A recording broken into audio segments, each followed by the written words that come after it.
views expressed on this program are those of the hosts, guests, and callers, and are not necessarily those of this station, its management, or other advertisers. You're listening to Transformation Talk Radio.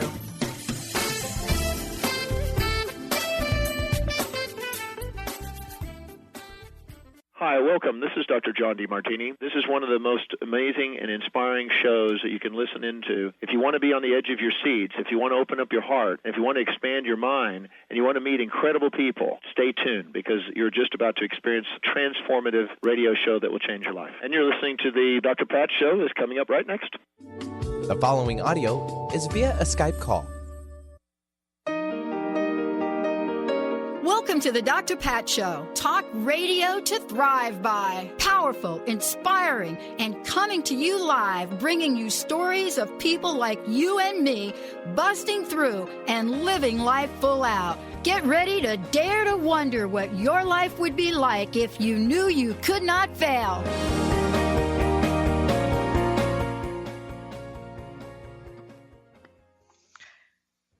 Hello, everybody. I'm Claudette Rowley, and you are listening to Cultural Brilliance, the DNA of organizational excellence on Transformation Talk Radio. Stay with us for the next hour, and let us help you experience some groundbreaking ways to transform your company's culture. Twice each month, we get together with some of the foremost experts on organizational culture and business trends to help you understand how to make a brilliant culture the rule rather than the exception. Today, I am really excited to have Minda Zetlin here with us to discuss the shifting landscapes of technology, work, and business. So this perspective on our larger societal culture can help us more easily understand how we can create brilliant cultures and what might hold us back from that. So let me introduce Minda. Minda Zetlin is a business and technology writer for Inc.com who writes the Laid Back Leader column. She's also a speaker and journalist whose work has appeared in publications like Inc. Magazine, New York Magazine, and Computer World. She's the author or co-author of several books, most recently The Geek Gap, which we'll be talking about a little bit about today. And she's also the former president of the American Society of Journalists and Authors and lives in the Seattle, Washington area. So let's welcome Minda Zetlin to Cultural Brilliance. Welcome, Minda. Well, thank you. So glad to have you here today. I'm so glad to be here. That's great. So I know we're going to talk about a few different things today, all under this heading of the shifting cultural landscape that we're seeing in technology, we're seeing in work and business. And so it's really exciting to be able to have that chat with you. One thing I wanted to start with is looking over some of your bios and your websites. You know, I've noticed you've had a really, really interesting career as a writer. And I was curious, how did you become a columnist at Inc.? How did that come about? I had been writing for the website as a journalist. My relationship with Inc., the website goes back, I think, a decade. And it probably is sort of relevant to what we're talking about in that I had been doing a sort of very traditional journalistic job there. And I had been learning as much as I've been learning throughout my career about culture and how cultures work, and had written a book about it. And that kind of happened right before I started writing for Inc. and Computer World. It sort of opened some doors. But as is happening throughout journalism and throughout every industry, things were changing very fast. And the format of the website changed. And I had to either leave or adapt to a different way of working that looks a lot at traffic and puts more of the onus on me to create my own success. And so I decided to adapt rather than leave. And it's been great. I wouldn't go back to the format we were working with before if you asked me to. It's just been such a wonderful opportunity to learn stuff, connect with a lot of experts, and basically air my views about everything. That must be fun to get to air your views about everything. Well, within limits, but yes. Within limits, yeah. To have that opening. And why? I know your column's called the Laid Back Leader column. Why that? Why the Laid Back Leader? Well, because if you were to read my column a lot, you would see that I generally think that as Americans, anyway, we need to be more laid back in our approach to work and our approach to most everything. One of the things that I've written about a few times is the fact that we as Americans, and I have to say that I am super guilty of this year, don't take enough vacations. And that sounds like, if you're an employer, that sounds like it would be a good thing, but it's really a very bad thing, because people who don't take enough time off get very bad at their jobs. There's also plenty of research that shows that there's a diminishing rate of returns if you work longer and longer and longer hours. At some point, you're actually accomplishing less than if you worked a reasonable amount of time and then got a reasonable amount of rest. So that in general, it kind of informs my whole philosophy about how work works. That also has to do with cooperation as opposed to competition, and whether you lead people best by inspiring and nurturing them as opposed to frightening and disciplining them. So all of that kind of came together for me in the term laid back, and that's why I call the column that. Mm. Yeah, that's so interesting. I'm glad I asked, because there's a lot beneath that, right? A lot around, like you said, how do we inspire and nurture people? How do we motivate and engage them, right? How do we help them work reasonable hours where they can be the most productive and most generative in what they're doing? Yeah, and there's, I think in Europe, there's some places where it's even illegal to expect people to answer emails after hours and things like that. I think that, maybe we talked about this a little bit when we were talking about this interview, but the lines between work and life are blurring in such interesting ways. And we all have to pay attention to that, especially people who are in leadership roles, and pay attention to how that influences the way people live and not just work, because you know what I mean, for all of us, right? It's a marathon, not a sprint. Yeah.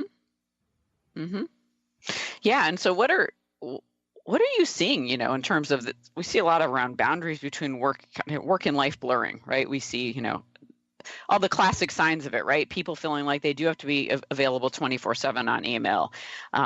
People feeling like it's hard for them to take a true vacation where they cut themselves off from their email or their phone, their work phone. What are you seeing there around that blurring?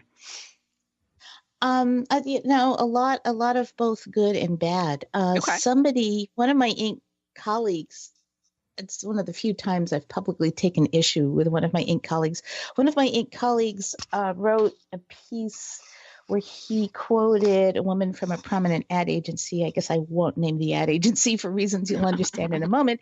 And she'd written this great thing about combining work and life. And she said, well, it was Thanksgiving, and she was cooking Thanksgiving dinner, and she had made some pies. And while the pies were cooling, she had a conference call with some of her employees and one of her clients about some sort of an ad campaign. And she thought that was good.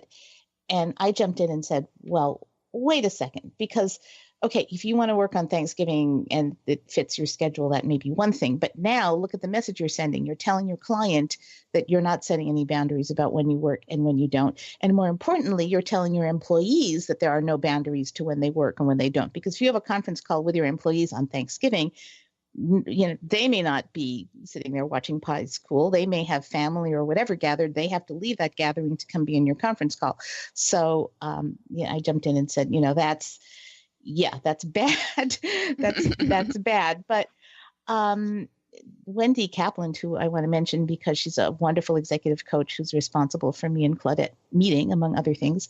Absolutely. She's a great company called Vision Quest Consulting and a great book called Your Next Bold Move.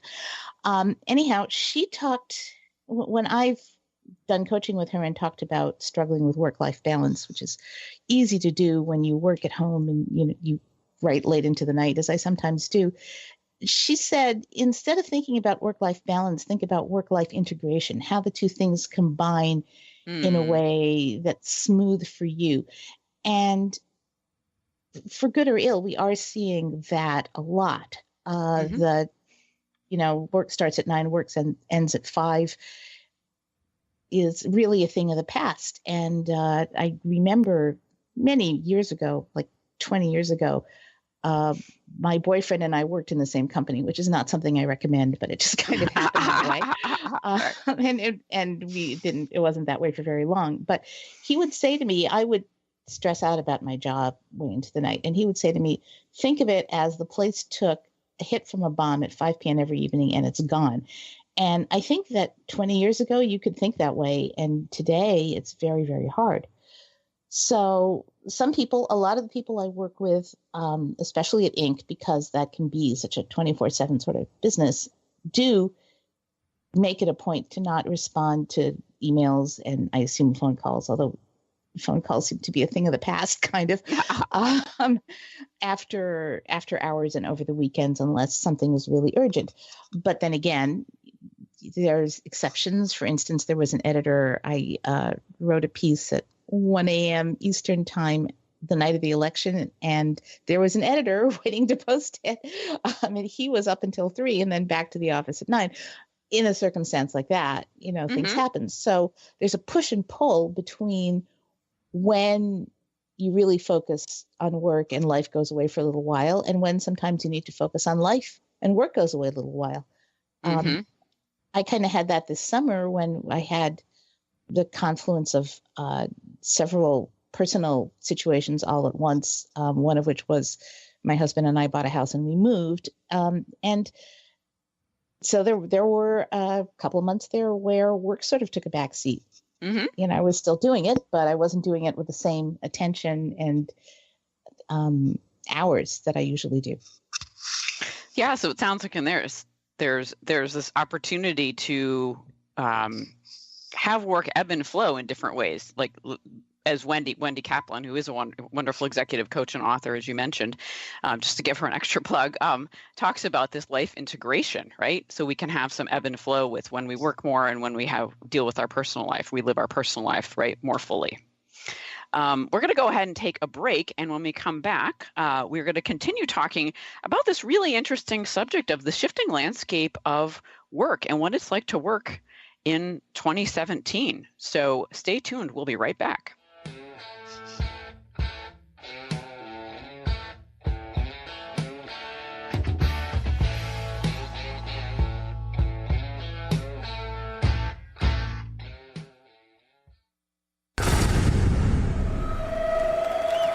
Welcome to the Dr. Pat Show, Talk Radio to Thrive By. I am so thrilled to be talking to all of you. We have got talk radio for all of us.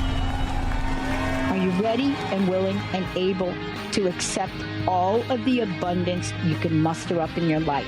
Yeah. Check us out at drpatshow.com, transformationtalkradio.com, transformationradio.fm.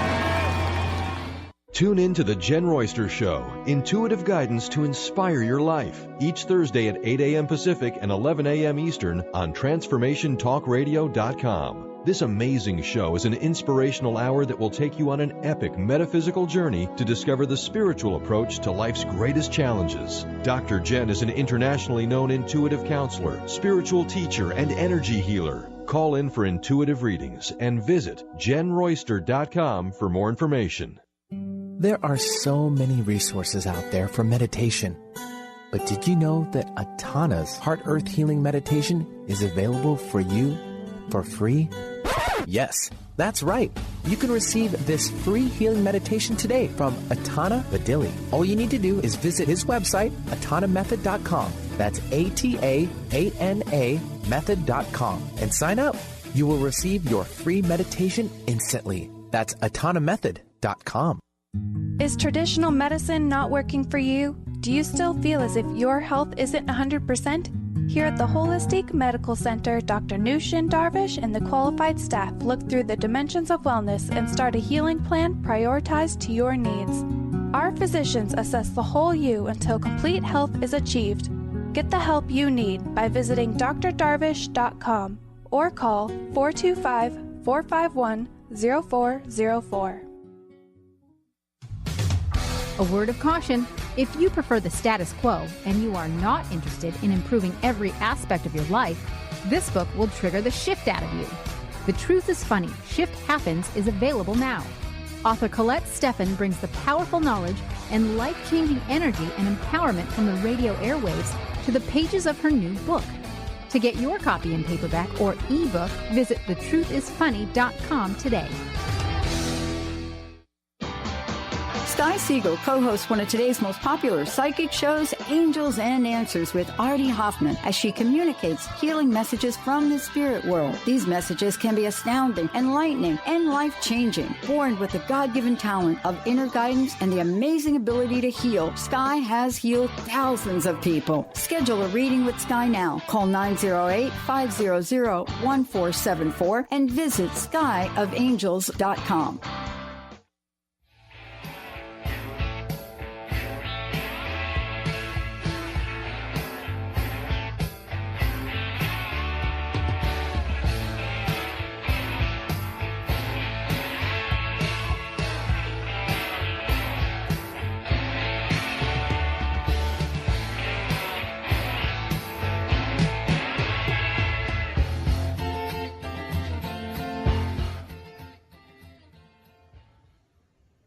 We're back on Cultural Brilliance, the DNA of Organizational Excellence. I'm Claudette Rowley, and my guest today is Minda Zetlin. For those of you who are just joining us, Minda is a columnist at Inc.com, and we're talking about the shifting landscapes of technology, work, and business in 2017.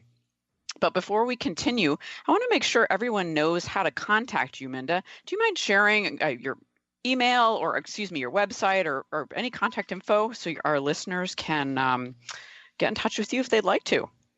Absolutely. So an easy way to find me is my website, which is www.mindazetlin.com. So if you know how to spell my name, which is Mindazetlin, you can find me easily. If you go there, what you'll see is a blog that I write called Marriage and Other Adventures, which began with us moving from Woodstock, New York to the Seattle area. And if you poke around a little bit on the left side, you'll see an about. And if you follow that, you can find links to my Inc. columns and also my email address and all that good stuff. Great. Thank you. Thanks so much. Definitely. And I've enjoyed, so all the listeners, I really enjoyed reading Minda's columns and taking a look at things that she's done. So definitely well worth a look. So we were, before we took the break, we were talking about how work and life are blurring, right? How that landscape has been shifting. And one of the things that I know, Minda, you and I have talked about in the past is this question of, do I want to be successful or do I want to be happy? And is it possible for me to be both, right, at work? I'm curious what your thoughts are on that. Well, I think if you're not both, you should change something because, I take that back to say that there are people, this is not how my brain works, but I have known many people who are happy doing a job. I guess they are successful, but they're not necessarily climbing the ladder or continuously improving or whatever it is. They're just doing one job that they're happy with, and the biggest sources of focus in their life lie outside of work, and that's totally fine. But I think in general, if you're not both, then you ought to change something. What I actually said, the conversation that I had with Claudette was me saying something like this. Most people, if you asked us, would you rather be successful or happy if you had to choose one, would perhaps hesitate to admit it, but we would tend to want to choose success. Mm-hmm. Right? You think you want to make your mark on the world and change everything and make a big deal of yourself. And to most of us, I suspect that kind of comes first. And then we think, well, if I do that, then I will be happy or something. Mm-hmm. But really a more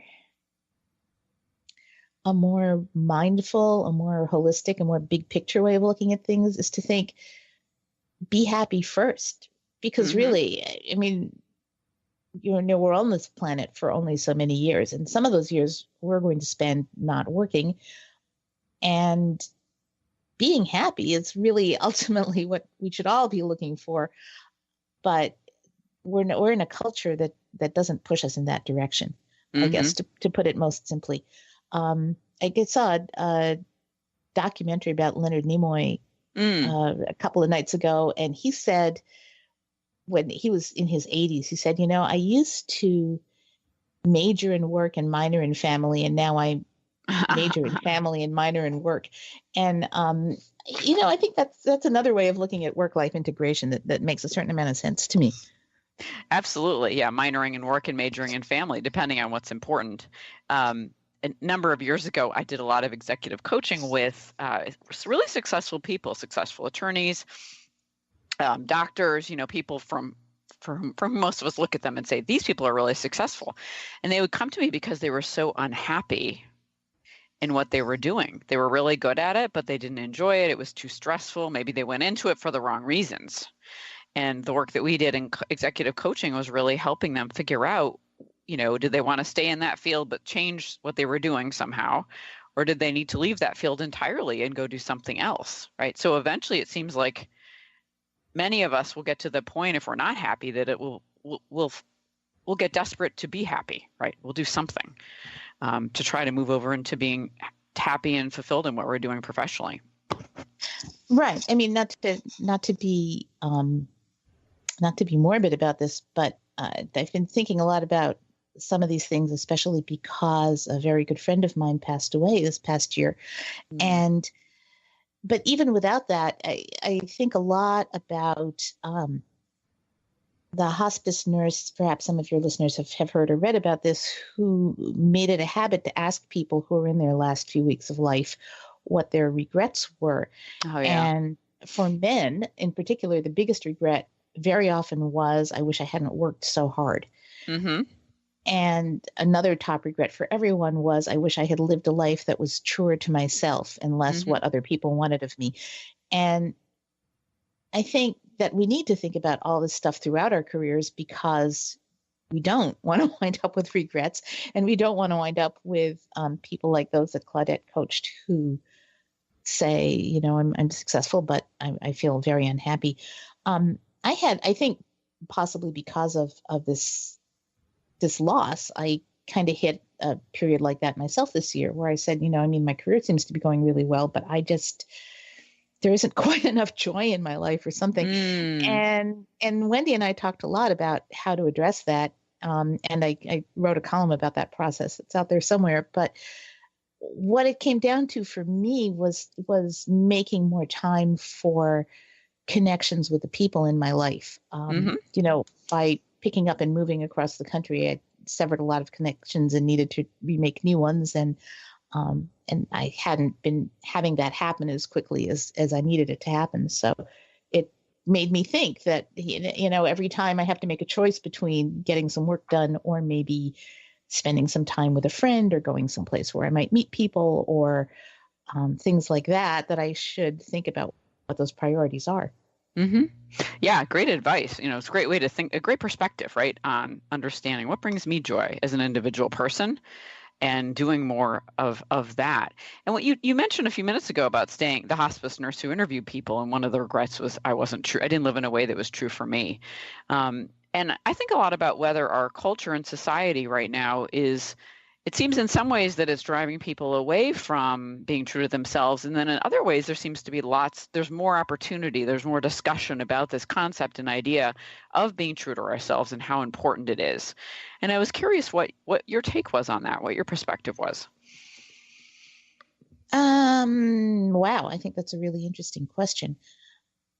I think one of the ways that work-life integration has evolved is that it's allowing people to be more themselves in the context of the workplace and their careers, if that makes any sense to you. It does. Yeah. A good way to gauge that might be to go watch an episode or two of Mad Men and be reminded what the workplace expected of people in terms of sticking to very specific roles.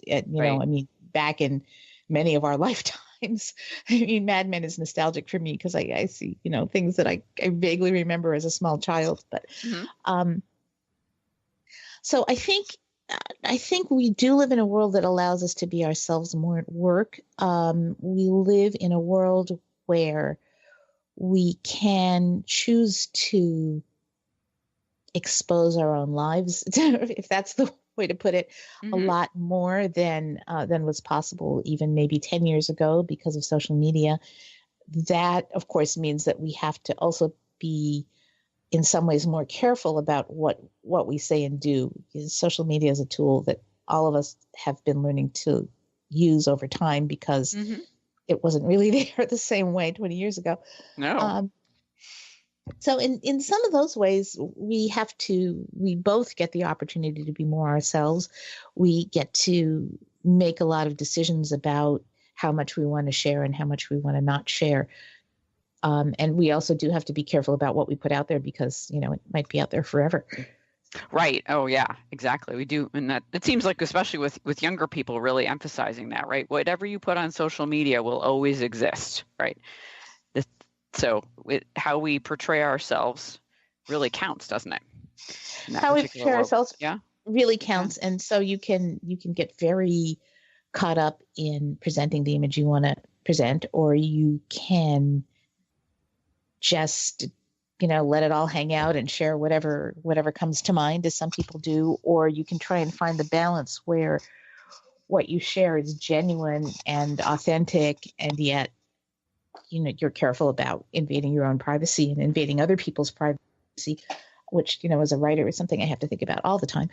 But, I think in a lot of ways, we do live in a world that lets people, at least some, depending on who they are and their choices, right? I mean, the people who would more likely to be coached by you and perhaps listening to this show, we do have a lot of choices about how to live our lives and what to do. And we increasingly live in a world where people are self-employed and contractors and making their own careers, which is not something we've really talked about particularly, but it's another thing that allows people to have more control and be more themselves and make choices about what they want for themselves as opposed to fitting into a corporate structure.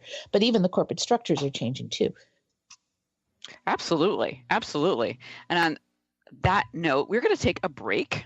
I'm Claudette Rowley, and you're listening to Cultural Brilliance Radio.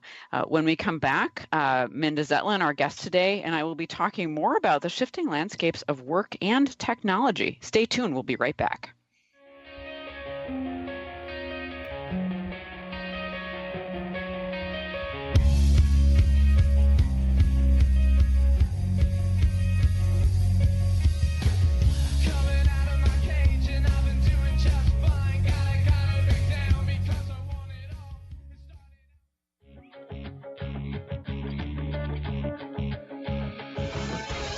Hi, this is Leslie Fontaine, and my show is Sheer Alchemy on TransformationTalkRadio.com. When we're bogged down with our emotions, the hardships that plague us in our relationships, at work, our finances, we literally can't see the higher plane where we could be operating from. Tune in to Leslie Fontaine, Sheer Alchemy on TransformationTalkRadio.com. Are you ready to stop stress, anxiety, and low self-esteem from running your life? Join award-winning author Dr. Friedemann Schaub for Empowerment Radio and learn breakthrough solutions to switch out of survival mode and approach every day with great ease, joy, and purpose. Tune in the first and third Wednesday at 11 a.m. Pacific to Empowerment Radio with host Dr. Friedemann Schaub on Transformation Talk Radio. Visit thefearandanxietysolution.com to learn more. Tune in to Dynamics of Diversity Radio, scripting the new narrative for immigration with leading experts Kripa Upadhyaya and Steve Tanijo on TransformationTalkRadio.com. This show will remove the noise that often accompanies discussions on this topic and share a new perspective on the dynamics of immigration and diversity, ever reminding us that together we are all at the core of innovation, excellence, and positive change. Visit OrbitLawPLLC.com for upcoming topics. Chris Stanis is a spiritual leader and healer and teaches a course on how you can transform your life through a meditation and healing system that will manifest your spirit's dreams. She manifested the Women of Wisdom Conference, the Women of Wisdom book, and this radio show. And she can show you how to change your life too. Are you ready?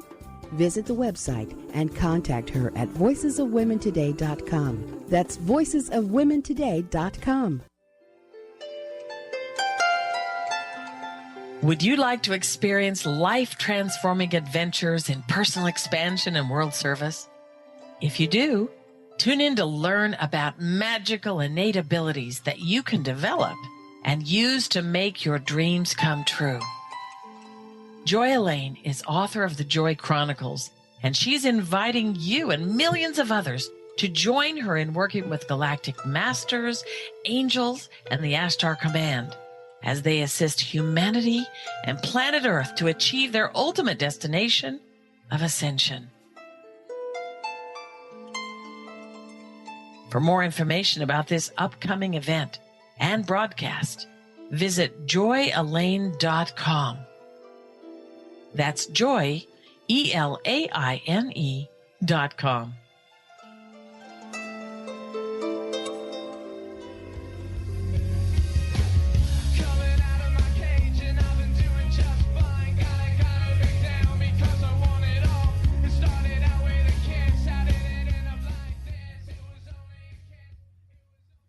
We're back on Cultural Brilliance Radio. I'm Claudette Rowley, and I'm here today with Minda Zetlin, who, if you're just joining us, is a columnist at Inc.com.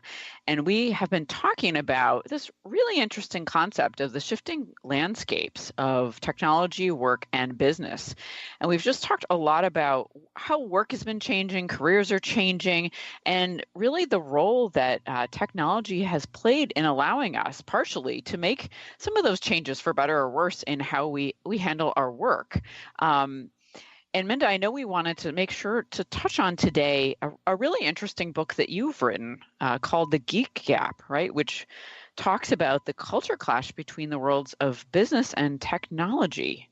Do you mind giving us just a quick overview of that book and how it came about? Oh, sure. And I was actually one of two authors. The other author was my husband. His name is Bill Flegging.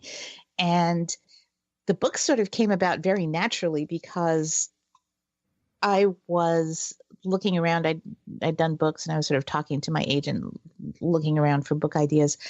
And at the same time, right around that same time, I had started writing a lot of stories for Computer World. And it seemed to me like every story that I wrote about IT management came down to business leaders and IT leaders not understanding each other and not communicating clearly and not having the same priorities. Well, at the same time as I was doing this writing for Computer World, Bill, my husband, was working, just to date the book a little bit, was working in a .com startup, in the first big wave of .com startups. And then as now, there was a big rush to start companies and gather up a lot of users and then try to figure out how to turn a profit. And at the very, very beginning of what turned out to be the .com crash, a lot of people were wondering, how do we monetize this? So one of the ways was, this is how this all began. One of the ways was they were talking about putting live links into chat rooms. So in other words, just to use a stupid example, if you were to type the word car in the course of a chat, and now I hasten to add a public chat, not a private chat, that car would automatically turn into a live link that would take you to Ford or something, and Ford would pay for this. So it was just something being discussed. And he was furious. He thought it was, a horrible invasion of privacy. And I will point out that nothing like this ever did happen. So I think there would have been some user resistance. But, he just thought it was awful. And I was well aware that many companies, including the one he worked for, needed to figure out how to make a profit at some point. Said, well, this might be, we're talking about a public chat room, right? So there is no privacy exactly. Anyway, we wound up standing in our kitchen yelling at each other at the top of our lungs because he absolutely couldn't see what I was talking about. And I guess I couldn't see what he was talking about. And so it turned into this book that I had been sort of vaguely thinking about writing myself, being written by both of us from opposing points of view. And we'd go out and do speaking together where I'd be dressed as a suit and he'd be dressed as a geek. And we would talk about how people who work in technology and people who run businesses have a hard time understanding each other. And that's still true, although as we've implied, the landscape has shifted in various ways. And there's something in the book, and I think it was the introduction about this metaphor you used about the elephant in the corner, right? That that's this thing that everyone knows that there's this communication problem, but they don't know what to do about it. So it's the elephant that sits off in the corner. And nobody talks about it. Right. Right. Yes. And do you think that's still prevalent? Is that still? Yeah. I think it is, but I think the universe has changed because, as with many things, technology, I think that one of the lessons of our age is that things don't get managed from the top down as well as they used to. I think that kind of applies across the board to all sorts of things, and maybe even the presidential election. And that applies in the world of technology too. So at the time that we wrote the book, pretty much if you were in your company using technology, that technology would be supplied by a department that did that. And that's becoming less and less true. As things get outsourced, things move to the cloud, and as people discover that they have their own access to technology. So like if you don't like the features and options that your company's email system offers you, then you go out and get a Gmail or Yahoo account or something, just to take a very basic example. People in the world of technology call this the consumerization of IT. And it's something that they talk about a lot. They also talk about rogue IT or shadow IT, where people in companies go out and get their own technology because they don't like what's being offered or it's not being offered fast enough. So the power structure has shifted a little bit. And another thing that's shifted since I wrote the book with my husband is that technology has become a lot more central to how people do things. So now there's this thing that a lot of people say, every company is a software company. Well, that's up for a lot of debate, but it is true that most companies, especially larger companies, have an understanding that technology is really central to what they do. And if they don't get it right, then their company can't succeed. So all of that has changed, but the fundamental idea that people who work in technology come to work in different ways and with different priorities than people who work in business remains true and remains a source of a lot of misunderstanding. Absolutely. And I think, your really interesting point about how every company is kind of a software company now, because technology is so central to everything that we're doing, right? Makes it's as opposed to being something specialized over off to one side. We have people who still specialize in aspects of technology and the rest of us, right, who are consuming it on a regular basis, either personally or professionally. When you said there's still, what are some of the common, if we can distill it down to this, what are some of the common examples of a communication or a culture clash in technology and business between the suits and the geeks? Yeah, between the suits and the geeks. Very often, with all, as with everything else, technology is a matter of resources, limited resources, and balancing different priorities. So one of the culture clashes that seems to come up a lot, or at least it's come up in organizations I've worked with, is the whole question around security and risk. And that's something that we all talk about a lot. But technology people who like what they're doing and want to protect the status quo and honestly want to protect their organizations will often focus on risk as something that people in leadership positions don't worry about enough. So yes, you can do this new thing, but there may be security issues. Sometimes those security issues are real and something that you need to worry about and prepare for, as we've all seen the many news stories about the gigantic data breaches and that we've all been subjected to, including, I guess, the Democratic Party.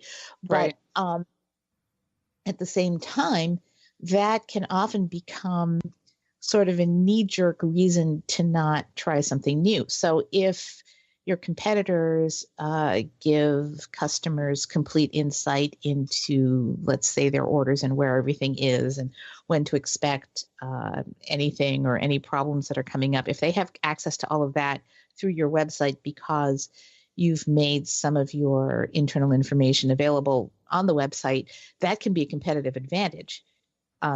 It could also cause a security risk. And so you have to find that balance because, you can't have a security risk that's unacceptable. At the same time, you can't let your technology fall behind the competition because that's going to hurt you in a whole other way. So that's a sort of quick off the top of my head example of how these things can break down. Mm-hmm. When you run into trouble, when you have IT leaders who just kind of put up a wall in their head and say, okay, we can't ever have any kind of security risk whatsoever. Therefore, we have to be in control of everything. I think, there might have been a time when that worked, but that doesn't really work anymore. On the other hand, you can't have people saying, well, we're just going to try every new technology that comes along and not worry about what the risks may be attached to that. I mean, there are some people in some industries where you're not dealing with that much sensitive information and things move very, very, very fast, such as perhaps advertising, where you do take that approach. Mm-hmm. On the other hand, if you're in healthcare, it's a whole different matter. Yeah, and it seems like you're saying it's a case by case or industry by industry, right? Scenario, but and case by case, right? And case by case, right? But some of the complexity around the communication, given all the nuances of security, right? Risk, right? How do we manage risk? And all these things that maybe 10 years ago were important, but perhaps not quite as critical as they are now. And there are other things happening. Yeah, I actually had a CIO say to me recently that he was worrying less about risk, and I was like, "What are you talking about?" And he said that data breaches, because of the way things are structured, data breaches are, if you have one, cannot necessarily be as catastrophic as might have been the case some years ago. But the other thing that's playing into it is we all talk about disruption, right? The hotel industry and Airbnb, the taxi industry and Uber. And those are perhaps not necessarily the best examples, although they're the quickest to come to mind. Oh, yeah, of the good ones. Video industry, Netflix, whatever. Yeah. But one of the things that happens, one of the things that allows small startups to disrupt large established companies and large established industries is the fact that they move faster with technology because they are more willing to take some risks. So increasingly, large organizations that have traditionally been and remain very risk averse are seeing the risk in being risk averse, if I can put it that way. Yeah, absolutely. Yeah, there's a risk in being risk averse because some of these really quick, nimble, tech savvy companies can come in and disrupt, right? These really, really large organizations. We are going to take a quick break, and when we come back, we're going to continue this really interesting conversation about disruption and also segue into talking about some of the shifting landscape in business right now, especially given the year, interesting and unprecedented, as they're saying, year we're starting here with 2017. Before we take a break, Minda, would you like to share your contact info just one more time for our listeners? Sure, I'd love to. Yeah. So you can, the easiest way to find me probably is to go to my website, which is www.mindazetlin.com. And Minda Zetlin is MindaZetlin. And if you go there, if you look, there's like a little menu bar. I mean, that'll take you to my blog about marriage and moving to the Pacific Northwest, which I think is fun. But besides that, there's a menu bar on the left, and that'll take you to an about page on me, and you can find a link to my Inc. columns and my contact info and everything else. Excellent. Thank you so much. So this is Cultural Brilliance Radio. I'm Claudette Rowley. We're going to take a quick break. And when we come back, we're going to talk more about the shifting landscape of business. Stay tuned.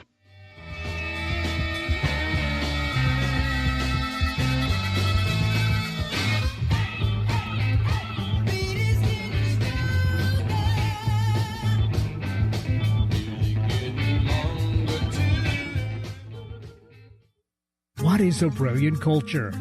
And how do we create them? Why are they important? Claudette Rowley has created a breakthrough 5-step process to help you design a culture that is authentic, innovative, and successful. Learn how to create change with Cultural Brilliance Radio, the DNA of organizational excellence, and Claudette Rowley. To learn more or work with Claudette, visit ClaudetteRowley.com. Artie Hoffman is the hottest psychic with the warmest heart and the host of the hit show Angels and Answers. A renowned psychic, medium, spiritual life coach, and an entertaining motivational speaker, Artie has helped over 15,000 people with his amazing intuitive gifts, his passion, and his humor. Call 877-ANGEL-02 to schedule a personal reading or to have your own psychic Artie party. That's 877-ANGEL-02. And visit artiehoffman.com and Angels and Answers on Facebook. The Earth is an ever-changing being. Goddess Light Shamanic Healer Bree Gibbs guides us through the ascending worlds and brings forth knowledge and truth. As a light creator, she is here to provide new information needed at this time in our evolution. Join Bree as she shares messages from guides, spirits, ascended masters, goddesses, and others. Tune in Thursdays at 1 p.m. Pacific for the Silver Gaia Show and live the authentic life. Be unstoppable. Who do executive women count on for up-to-date information on everything from stilettos to being heard in the boardroom? To achieve excellence, you must first take control of your life and develop a successful strategy with the Unstoppable Diva. Tune in to Up or Out with Connie Fife, Mondays 5 p.m. Eastern, as she cuts through the BS to guide you to become bold, connected, and unstoppable. For more information, visit uporout.com.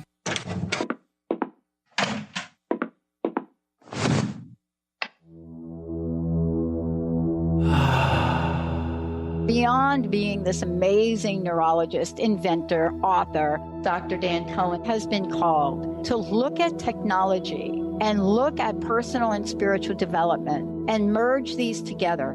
His technology uses the healing and psychospiritual effects of synchronized sounds, vibrations, electromagnetic fields, and how that interacts with us in our nervous system in what we're calling the Soul Tech chair. The Soul Tech Lounge induces profound levels of relaxation that transition over time into deep meditative states. The synchronized sound, vibration, and magnetic field induce these states. The subject doesn't have to work at it. To learn more, go to soltechwellbeing.com. That's SOLTEC Wellbeing.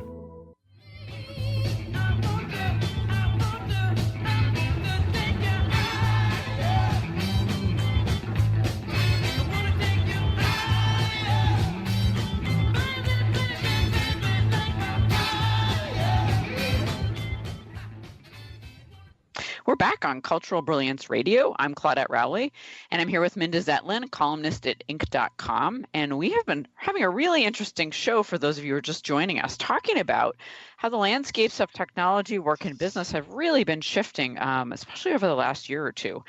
And we are going to now talk more about how business, the landscape of business has been shifting, and really look at what are some of the upcoming business trends, some things we're seeing or concerned about or excited about in 2017. What's been on your radar, Minda? All right. Well, a bunch of different things. One thing that I have to point out, being in the state of Washington, and that we've seen coming up, and some of the things that I'm seeing are more long-term trends that may or may not be specifically affected by the specific presidency we have, and others obviously will be. Through all this debate about the minimum wage, which hasn't gone up from, I think, $7.25 at the federal level in 8 years, something like that. 40 different states and municipalities, I think 19 states and 21 municipalities, have been raising the minimum wage. And Washington, I say Washington because Washington's one of the two states with a minimum wage of $11 an hour now, as of day before yesterday. And so, and that came about through something that we thought, probably many of us thought, had kind of died out, which is organized labor. So, or labor, people organizing, people in low-paid restaurant professions in particular, organizing. So that's just one thing that's on my radar. And again, it might be another example of how top-down leadership doesn't work the way it used to, and kind of command and control leadership doesn't seem to work the way it used to. One trend that's that's big, that is much more, as I say, much more global than, who's in the White House at any specific time, is something that I kind of mentioned in passing before, which is that we're seeing more and more people independent, entrepreneurial, in charge of their own lives, in charge of their own careers, and working as contractors as opposed to employees. That has obvious advantages for businesses. It can have advantages for employees also if they're prepared to be entrepreneurial and take charge of their own careers and not just try to operate within a corporate environment and climb the ladder, which of course, still exists very much too. Some futurists think that there's going to be more and more of that. Related to that is the sharing economy. Things like Uber and in particular Lyft and Airbnb and, also things like Zipcar and stuff like that take advantage of the fact that so many of the things that we all have remain in large part unused. Airbnb takes note of the fact that many of us have guest rooms that are empty, 300 nights out of the year. Our cars may sit in our driveway most of the time. Well, maybe we don't need a car. Maybe we just need a Zipcar membership. That kind of stuff, that sharing economy stuff is just getting going. I just read about a company called ThreadUp that where you can send all the old clothes in your closet in. And it's a gigantic online thrift store. And you don't have to take them to the thrift store. They'll send you a prepaid package and you can just send your clothes back. There's so much of that kind of stuff. There's so much unused things that we all have that we could share or that we could rent instead of own. And younger people in particular are very oriented towards doing that and owning less. So that's, I think, something that we're going to see happening with or without, whoever's in the White House. Trump himself, Wall Street seems to think that he's good for the economy, or at least good for Wall Street, because the stock market reacted very briefly, but has been pretty positive since he was elected. Yes. If you're, I think, clearly green energy kinds of businesses may be in trouble. Although, one thing about Trump is that he doesn't necessarily do what people expect. And It's true. And he put Elon Musk, whose big priority is climate change, onto his board of advisors now, whether for during the transition. Now, whether an advisor is just an advisor, you're not obligated to listen to anything he actually says. But it's interesting. Trump has said he's keeping an open mind on climate change, which of course is the most anybody, and even people who are against climate change legislation or whatever, that's what they say. Is let's keep an open mind. Let's have more debate because, we don't know for sure that climate change is real. I mean, that's what they say. Not that I want to stress that that's not necessarily my position, but for sure the fossil fuel energy industries probably benefit under President Trump. Healthcare is a really interesting question, right? It is. Trump, I mean, the Affordable Care Act, aka Obamacare, is deeply unpopular, right? But it's also insured 20 million people or more who weren't insured before. And a lot of the principles in it are really popular, such as you can't be turned down for insurance by having a pre-existing condition. I thought about that a lot when we were looking at moving, because New York State does have that requirement for insurance companies in that state, but a lot of states did not until the Affordable Care Act. And I was somewhat hesitant to move to a state where you could be denied for a pre-existing condition because, you never know. you might need health insurance and have had cancer the year before or something. I mean, that's not happened to either me or my husband, but you never know. So Trump ran by saying we will repeal the Affordable Care Act, which, Republicans have been saying almost, way before it was even passed. Right. But we will replace it with something better. And if he sticks to that, then it will be really interesting to see what the something better might be. Based on his choice for a Health Human Services Secretary, we can probably assume that the something better will be very beneficial to doctors because Tom Price is a doctor, But beyond that, so it's tough to know what's going to happen with healthcare. As an industry, it's probably always going to be powerful and growing just because of the aging of the population, which is another big trend that we need to be aware of.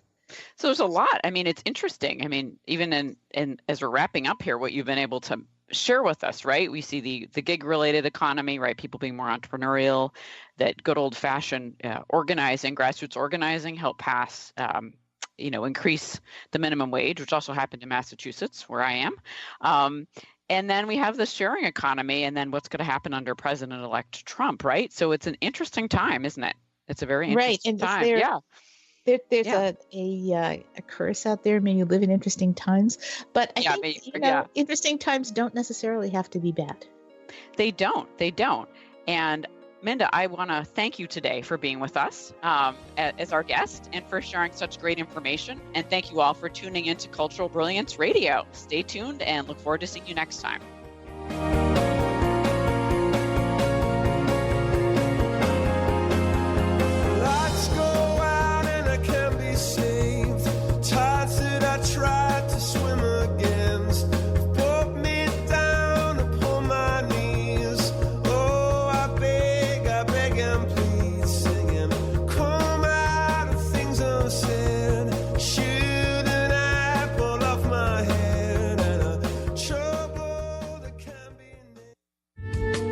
Preceding audio was via a Skype call.